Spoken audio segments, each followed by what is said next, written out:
దేశంలో మోడీ వేడి తగ్గింది, కాంగ్రెస్ గాడి తప్పిందన్నారు టీఆర్ఎస్ వర్కింగ్ ప్రెసిడెంట్ కేటీఆర్. ములుగు బహిరంగ సభలో పాల్గొన్న కేటీఆర్ 70 ఏళ్లుగా కాంగ్రెస్ బీజేపీ చేసిందేమీ లేదని విమర్శించారు. వచ్చే ఎన్నికల తర్వాత నాన్ కాంగ్రెస్ నాన్ బీజేపీ కూటమి కేంద్రంలో కీ రోల్ పోషిస్తుందన్నారు. 16 సీట్లతో ఢిల్లీకి వెళ్తే కేంద్రాన్ని శాసించవచ్చన్నారు కేటీఆర్. 71 సంవత్సరాలు అటు కాంగ్రెస్ పార్టీ ఇటు తెలుగుదేశం పార్టీ రాష్ట్రాన్ని పరిపాలించిన బీజేపీ దేశాన్ని పరిపాలించిన చాలా మాటలు చెప్పినాయి. మీ తాండాలను మీ గూడాలను గ్రామ పంచాయతీలు చేస్తామని చెప్పి ఎన్నికల్లో ఓట్లు మాత్రం వేయించుకున్నారు. కానీ ఈరోజు రాష్ట్రంలో పంచాయతీరాజ్ శాఖ మంత్రిగా ఉన్న ఎర్రవెల్లి దయాకర్ రావు గారి ఆధ్వర్యంలో కొత్తగా 3400 గిరిజన తాండాలు, గిరిజన గూడాలు, కోయగూడాలు ఈరోజు గ్రామ పంచాయతీలు అయినాయంటే ఆ ఘనత కేసీఆర్ దా కాదా ఒక్కసారి మా గిరిజన సోదరులు, గిరిజన బిడ్డలు ఆలోచించాలని చెప్పి నేను కోరుతా ఉన్నా. మరి 5 ఏళ్లలో మోడీ గారు ఏం చేసిండయ్యా ఈ దేశానికి, తెలంగాణ కంటే ఏమీ లేదు.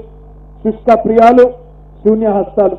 నిన్న వచ్చిండు, పాలమూరుకు వచ్చిండు. నిన్న ఒక్క మాట మీరు ఆలోచించండి. 5 ఏళ్లు పనిచేసిన ప్రధానమంత్రి దేశానికి ఏం చెప్పాలి? ఏదన్నా రాష్ట్రానికి వస్తే ఇగో మీ రాష్ట్రానికి ఈ పని చేసినా, మీకు ఇగో ఈ ప్రాజెక్టుకు, మీ దేవాదులకో, మీ కాళేశ్వరానికో, మీ పాలమూరు ఎత్తిపోతల పథకానికో జాతీయ హోదా ఇచ్చిన 90% పైసలు కేంద్ర ప్రభుత్వం నుంచి నేనే పంపుతున్నా. ఆంధ్రప్రదేశ్ లో పోలవరం అనే ప్రాజెక్టుకు ఎట్లానైతే గోదావరి మీద కడుతున్న ప్రాజెక్టుకు 90% పైసలు కేంద్రం నుంచి పంపుతున్నానో మీకు కూడా అట్లే పంపుతున్నా అని చెప్పాలి. లేదా భవిష్యత్తులో మళ్ళా గెలిపిస్తే అప్పుడన్నా చేస్తా, నాకు బుద్ధి వచ్చిందని చెప్పాలి. ఇవేమీ లేదు. చేసింది ఒక్క మంచి పని లేదు దేశంలో. కేవలం వచ్చి 4 తిట్లు తిట్టి అవతల పడ్డాడు.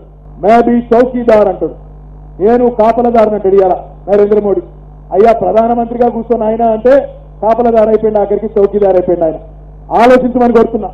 ఒక ఆయననేమో చౌకీదార్ అంటాడు, ఇంకొక ఆయననేమో మా ముత్తాత ఈ దేశాన్ని నడిపిండు, మా నాయనమ్మ ఈ దేశాన్ని నడిపింది, మా నాయన ఈ దేశాన్ని ఏలిండు, కాబట్టి ఈ దేశానికి ఠేకేదారు నేనే అని ఇంకొక ఆయన రాహుల్ గాంధీ అనుకుంటా ఉన్నాడు.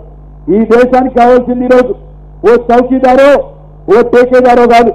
ఈ దేశానికి ఇవాళ కావాల్సింది ఒక జోర్దార్, దమ్దార్, అసల్దార్, వఫాదార్, ఇమాన్దార్. ఒక్క మాటలో చెప్పాలంటే ఒక కేసీఆర్ కావాలనే మాట ఈ సందర్భంగా నేను మీకు విజ్ఞప్తి చేస్తా ఉన్నా. మోడీ గారి వేడి తగ్గింది, కాంగ్రెస్ ఏమో గాడి తప్పింది. మోడీ గారికి 150 సీట్లు దాటేటట్లు లేవు. మొత్తం కావాల్సింది 273 సీట్లు కావాలి.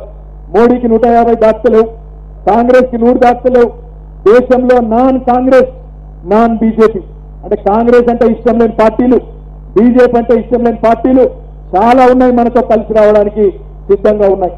పశ్చిమ బెంగాల్లో మమతా బెనర్జీ గారు తృణమూల్ కాంగ్రెస్, ఉత్తరప్రదేశ్ లో మాయావతి గారు, అఖిలేష్ యాదవ్ గారు, ఒరిస్సాలో నవీన్ పట్నాయక్ గారు, ఆంధ్రప్రదేశ్ లో జగన్మోహన్ రెడ్డి గారు, వీళ్ళందరూ కూడా ఇలా సిద్ధంగా ఉన్నారు.